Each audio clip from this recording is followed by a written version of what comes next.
Hello, everyone, and welcome to Live with the Pricing Lady. I'm so happy to be here with you today. Welcome to the show. I'm Janine Liston, your hostess. Today we are going to be talking about how what you say affects what customers are willing to pay. Actually, this week on my Facebook group, we've been talking all week about how our words actually matter in pricing. Now, many of you, I'm sure you believe or have had the thought that pricing is all about numbers. And if you follow me, then you know that that is not the case. And today we're going to talk about one of those examples where actually the words that we use and how we speak in our businesses and around our pricing actually influences what customers are willing to pay. So I want to look at this in a few ways. Now, first of all, let me say, for those of you who don't already know me, welcome to the show. And I am an expert in pricing, and I work with small business owners to help them do better with pricing in their business so they can have sustainably long-term profitable businesses so they can live those wonderful lives that they want to live in the future. So if you want to know more about that, you can always head on over to JanineListon.com and get more details. Today, as I said, we're going to take a look at how our words are influencing what's going on with our pricing. Now, words are very powerful. I think we all know this in many different contexts, that with a simple word, we can uplift someone, we can make someone feel down in the dumps, that it can change the whole energy of a room or another person. So words are very powerful, and the lack of words can also be very powerful, and that will also come into play in your pricing. So I want you to think as we go through this, think about what you're saying and how that might be influencing pricing in your business. Now, customers are always going to be looking to you to have the confidence in what you offer, whether it be a product or a service. They're looking to you to have the confidence to say, yes, I can help you with this problem, or yes, I can get you where you need to go. And that is what they want from you, to feel and sense that confidence. And one of the biggest ways that what we say plays into what people are willing to pay, okay, I have to stop the rhyming here, is that when we don't feel confident, then our language changes. We use a lot of filler words, or we're hesitant in what we're saying, or we try to justify it by using qualifiers. So what we want to do is we want to clean some of that up in our vocabulary. Now, I've made some notes here, and I'm going to refer to them because I want to make sure that I cover everything. So for those of you who are watching live, welcome to the show. Those of you who are watching the replay, I'm so happy that you're here. If at any time you have questions, go ahead and pop them down in the comments section. So let's take a look at what I mean by the influence it might have on what people are willing to pay. So the first thing is when we're confident and we're speaking confidently about our business, about how our products and services are help people, or even about our pricing, it affects one, who we attract. Right? That's very important, because if we can't attract the right people up front, then certainly we're not going to find the people who are willing to pay for something. Second of all, it also influences how curious they are about wanting to know more. So maybe in the first instant we engage them, but then we say something and that curiosity goes away or wanes, and then they start thinking about other things, right? Next, it can also affect their first impression of value. So if they're looking for someone who's confident, especially when it comes to services, they want someone who knows what they're talking about and is going to carry them along through the process in whatever context that is relevant.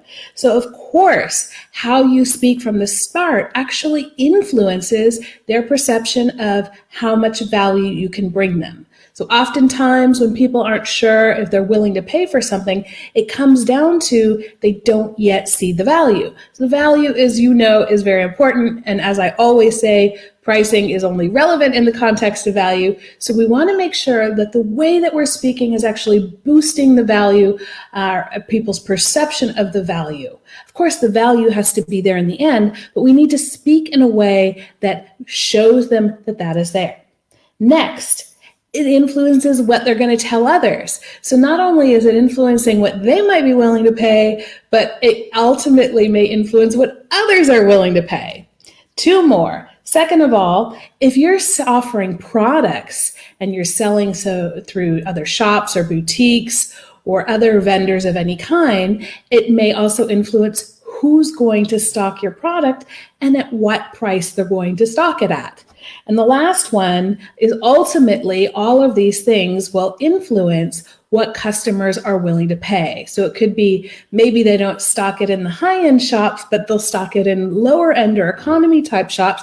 That's going to affect not only willingness to pay, but the price that you can put on your products. So again, how you're presenting yourself and your business is very important. So now there are three areas where words affect pricing. You've heard me allude to some of these as I've gone through this. The first one is how you speak about what you do. And what you do is a very interesting concept because we all get asked those questions all the time. Okay, certainly in a post-coronavirus world, maybe we haven't gotten fully back into networking yet, and we aren't asked the question as often, but we are still asked that question. And being able to answer that question in a way that, one, makes people curious, and two, you feel confident answering it. It makes you feel good. Those two things will help you engage and build rapport with customers, which is ultimately what you want. You want to build that rapport because that rapport, that energy that you have between you and potential customers is what's going to take that conversation into the next level. And you want to keep that conversation going. Second of all, another area that pricing or words affect your pricing, or pricing is affected by words, is how you answer the question, what do you charge? Now, when you're usually asked that question, what do you do?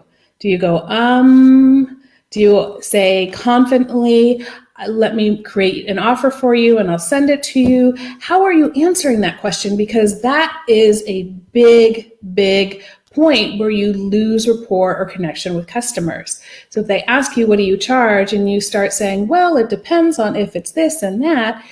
If this and that becomes a long conversation, you're going to lose people. Doesn't mean you can't say it depends, but you need to be short with that answer. Or for example, if you go, because you haven't really thought about it or you can't remember. These things need to be very clear in your head, and you need to feel confident about the price that you offer. The confidence is absolutely critical because if you're not feeling confident about it, that will come across in the way you answer the question, and your customers won't feel confident about what you're offering them as well. So again, it's all about this sort of continuous or continuum of a conversation. And at certain points, they ask you, what do you do? Do you break that connection there? Hopefully not. Or what do you charge? That's another point in time where the connection could be broken.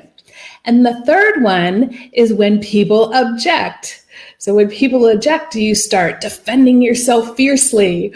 Or do you sit back and let them explain what they mean by that? Do you have a couple questions in your back pocket that you could use to actually understand their objection or their response more thoroughly before you reply to it? Again, this is that third area where you can actually break rapport with a potential customer and end up either having to battle your way back up to get the sale or lose the sale completely. And again, here it's about the words, or sometimes even the lack of words. Okay, so what I wanted to do is I want to help you start moving beyond that. If you've had a challenge with either of these 3 points, or maybe more than one of them in your business, go ahead and confess your sins, if you will, in the chat right now. I'd love to hear from you. And then what I want to do is I want to give you a few things like to look for in your vocabulary that will help with this. The first one is called, and I borrowed these, actually come from a lovely lady named Tara Moore. She wrote a book called Playing Big. She talks about these in the communication chapter of the book. So the first communication thing to watch out for is called hedges. And this is when we use words like just, actually, and kind of in our vocabulary. So for example, if you're a coach and somebody asks you, oh, you meet somebody new. Hi, I'm Janine. Well, who are you? Oh, I'm Stacy. So Stacy, what do you do? And you go, I'm just a coach. Ooh, that word just completely collapses any sort of power or confidence that you might be trying to convey in saying that you're a coach. There are a lot better ways to go about saying that. The first thing you can do is remove the word just. Just is one of those sneaky little 4 little words that we should pretty much strike from our vocabulary in most contexts, okay? Now, the second area where we turn to weaken our position from a communication standpoint are called apologies. So these are things when we use sorry unnecessarily. And ladies, we are very big offenders of this one. So you want to kind of keep a quarter jar or a 50 Rappen if you're in Switzerland jar next to your desk. And every time you hear yourself apologizing to a client or customer, when there's no real need to be apologizing, you can drop a coin in there and then save that money for, donate it to a charity or do something special with it as penance, let's say. Another one is, but just a minute. And the last one is a little bit. So maybe somebody asks you a question and you say, oh, I just do a little bit of this here and there. If it's not your core business, it's okay to be clear about that. But if it is your core business, then maybe the better thing to say is that it's not your specialty, but you'd be willing to bring someone in to help with that part of what you're working on them with, or refer them to someone who does that. So remember, stick to your lane here as well.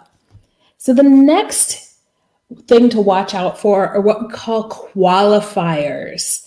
Qualifiers are phrases usually where we say like, oh, well, I'm not the expert, in a context where actually we should be, or if we're offering up our opinion, but we're afraid it's going to be turned down, then sometimes we'll throw that qualifier in there. Well, I'm not the expert, but blah, blah, blah, blah, blah. And that way, if people don't like our opinion, then we've kind of told them, well, we're not really the expert in that. So we want to be careful of that. I'm not the expert. I could be wrong. One of the things that a lot of people do in their businesses, because we're doing a lot of online webinars, is we ask, after we do some sort of explanation, we ask, does that make sense? That's actually, you're kind of asking for their approval in a sense. So why not turn that around and say something, okay, I'd like to check in and make sure you're all following me at the same pace. Can some of you tell me what you've heard? Or what were the 3 points that we just talked about? You can approach and check in with people in a different way. You can also do that with your pricing. So when you're having pricing conversations with clients, right, you're going to want to check in with them from time to time. So one way to check in is ask them to repeat something that you just said so that you can hear if they've received it in the same way you meant it. An even better way to do is do it in the opposite. So say, let me check my understanding of what you just said. This is what I've heard. Does that make sense? And this is a great thing to do because if they don't agree, or if you didn't hear it the way they meant it, then you can get that worked out up front before you make an offer or before an agreement is made. And if they do agree with it, then they feel like you're really listening. And again, it's building a stronger rapport. The last thing to watch out for are what we call undermining structures. Undermining structures are the way in which we speak. So we all know that if we take just the word what, for example, the tone with which we say what will change its meaning. So if I say what, that makes me look like I'm confused, right? And if I say what, then angry. And so here there are different ways in which we structure or speak. It's not necessarily the words themselves, but it's the structure or the way in which we speak, which can undermine what we're doing. One thing you hear is something we call uptalk. So if you think of the tone of the voice Uptalk is when you go high at the end, right? So what? For example, that can be very undermining because when we use that intonation of uptalk, it begs or it presents itself as a question. And so when you're asking a customer something or making a statement, you want to be clear what's a statement and what's a question. And uptalk can actually make your statements appear to be questions. So again, it's a confidence thing that can be playing into how people perceive you as a business partner and what they're willing to pay. The next one is called rushing or piling on words. So one thing that I see in quite a few clients when we're talking about how they handle pricing objections is when they get an objection, they go into full force defense mode. So their gloves are on, their fists are up, and they're ready to like pound value into their customer, which is not exactly what we're going for, right? So we want to, and they speak up, their speech goes faster, and they try to get as much in before the customer stops them. This, again, is not the best way to show that you're feeling confident. It's okay to present, your value or to go back to the value, but if you're piling on words and speeding up your speech, it's not actually going to help you in the long run. The last one I have here is, when we substitute a question for a statement. So instead, and again, oftentimes it'll have to do with the intonation, and sometimes we actually present the statement as a question. So if your opinion is that the sky is blue, instead you would say, well, the sky is blue, isn't it? Right? And so you present a statement which you know is true because you can see the sky is blue out there. And instead you present it, you try to soften the fact that you're delivering an opinion, you try to soften that by making it a question. If you know something and you're experienced in that, it's good and it's actually beneficial for you to provide that as a statement. The sky is blue, right? So these are some of the things that you can look for. You watch out for hedges, for qualifiers, for apologies, and for undermining speech structures. What I wanted to do today was really give you an idea of how your words matter when it comes to your pricing.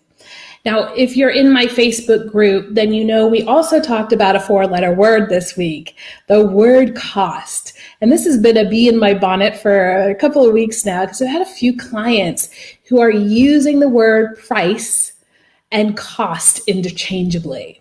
And if you are listening, I want you to stop doing that now. And here's why. This is the last golden nugget for this session that I'm going to give you.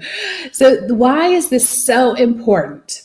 Because if you speak about your prices as costs, especially to your customers, then you perceive them as a cost, and your customers will start to perceive them as cost as well. Costs and prices are different. Costs are something that we have to endure, that we have to live with. They are there. And you don't want your customers to see what you're offering as just a cost to them. Whether it's in their business or private life, it doesn't matter. You want them to see it as an investment. So from this day forward, if you have been calling your prices costs, you are going to stop that and you are going to do one or two things. You're either going to call them prices or you're going to call them investments. So oftentimes you'll see on written offers, you'll see investment instead of price. Price and investment are okay with me, but if you put cost on there, shame, shame, shame on you. Because really you want people to see what they're doing by doing business with you as an investment in their life, in their own business, in their well-being, in having fun in life. It doesn't matter the context. This is an investment that they're making, and that's how you want them to perceive it. And that's how I want you to perceive what you're offering your customers and the prices at which you offer them.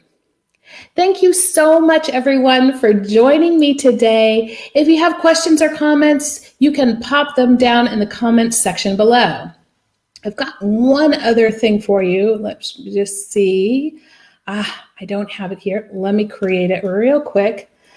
If you are interested in how to handle pricing objections better, you can go to JanineListon.com and look under small business or micro businesses, and you'll find it there. Also in the comments, I'll put the link to that. So I have a pricing objections handling guide, and that is there for you to help you boost your ability to be able to handle objections. It also gives you scripts and phrases that you can actually take and use or modify and use in the context of your business. It's a small little fee for it, but it's there for you if you'd like to have a look. I'll pop that in the comment section below. Until next time, ladies and gentlemen, I wish you all the best, great success, and as always, enjoy pricing, everyone. See you soon.